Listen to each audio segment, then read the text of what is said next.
Good evening, everyone. My name is Chris Pacheco. How's everybody doing tonight? We're doing Great. Good. All right. So I'll be talking to you guys today about the policy of arming teachers within schools, and we'll go over some of the shootings that have happened within the past decade, and kind of I'll give you guys a proposal on how we can mitigate this problem or fix it. So according to a peer-reviewed article in the American Journal of Public Health, the United States is one of the most heavily armed populations in the world. There's actually, according to this article, there's 88.8 guns per 100 people within the United States. And there's actually been an increase in the amount of concealed carry permits that have been allowed within the United States, depending on the state, from 1987, which in 1987, there were 10 states that allowed concealed carry permits, and it rose to 40 states in 2010. So that's quite an increase within the United States of how many states are allowing concealed carry permits. So school shootings have been a huge thing within this, they've always been a huge thing, but within this last decade they've been real big on the media, especially with gun control, with President Obama and the NRA. You see it all over the news. Just in this past decade, there have been over 90 people killed within school shootings, and just about as many injured. So one of the highest was in Virginia Tech in 2007, 33 people were killed.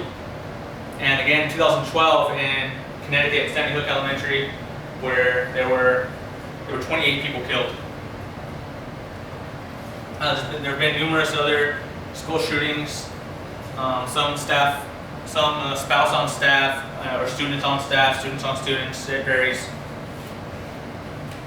So here in New Mexico, according to the Department of Public Safety and the rules and regulations posted within their website, the current law against weapons being on school grounds falls under Chapter 30-7-2, specifically -2.1, which states that it is unlawful to carry a deadly weapon on school premises.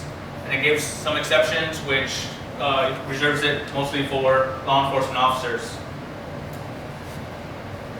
So going back to the Newport, Connecticut school shooting, after the school shooting occurred, there was a report done. People were talking about the response times of police officers.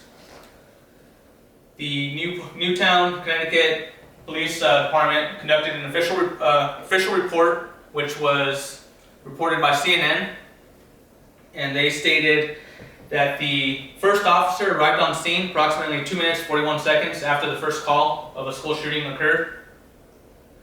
But the officers did not enter the school until another additional 6 minutes after the first officer arrived on scene.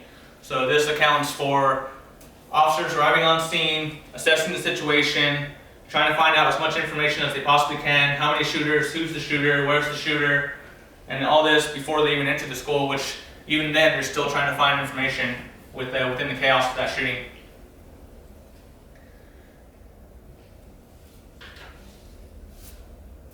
So what I'm proposing is that we, here in New Mexico, we allow school districts to arm faculty members and staff members after certifying them, getting them through concealed carry permit courses, and giving them the proper training to allow them to increase the safety of our students by putting them there in the action as soon as it happens, eliminating the response time needed from police officers to do their job, putting the faculty members, their response time, right there as soon as it's happening in the same location, which will decrease the amount of time it takes to eliminate the threat and continue to keep our children safe.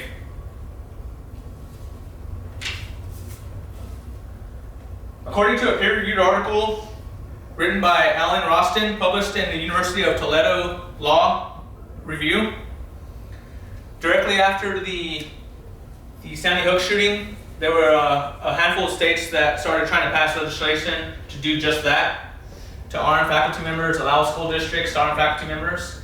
And according to this article, one of them was South Dakota. and it actually passed 50 days after the Sandy Hook shooting. And this allowed the school districts to set up a centennial program, which allowed them to get faculty members certified or hire armed security guards to do the job. Another one was Texas, which was actually already allowing armed permitted holders to have weapons on school grounds, but they just formalized the process and created what's called the school marshal program, which resembled the air marshal program. So they go through an 80-hour training course, they go through the same permit process of a concealed carry holder, and they're staff members from the school district, and they are embedded within the schools to keep the children safe.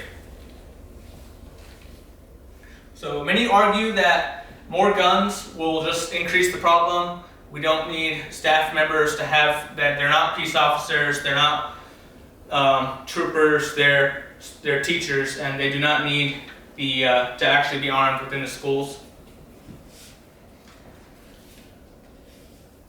This may be true to some point, but if you actually get them to certified training, the same courses that concealed carry permits go through, the same those 80-hour training that Texas implemented within their legislation, this could mitigate those problems and actually get them the training that they need to keep our children safe.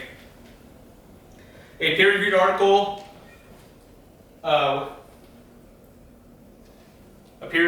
going back to Texas within the American Journal of Public Health conducted a study within Texas of concealed carry permit holders that commit crimes from 2001 to 2009.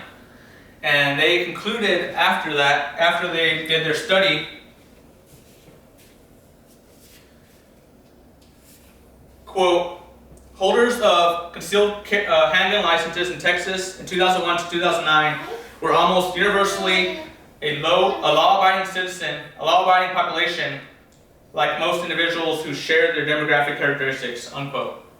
So they basically found that people that go through the background checks and go through the proper training are law-abiding citizens and actually committed less crimes than the people that were not concealed carry permit holders.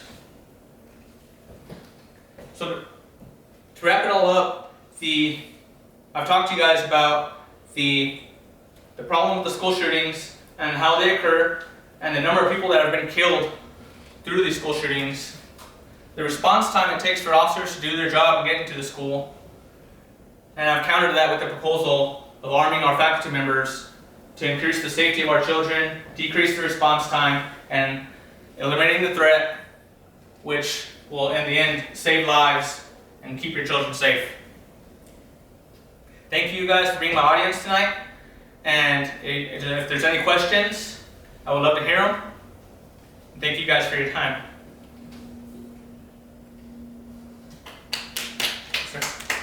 Are you a concealed weapon holder? I myself am a concealed weapon holder, and I've gone through the training, the course, I've submitted an application, done the background check, and I myself am a concealed carry holder for the state of New Mexico.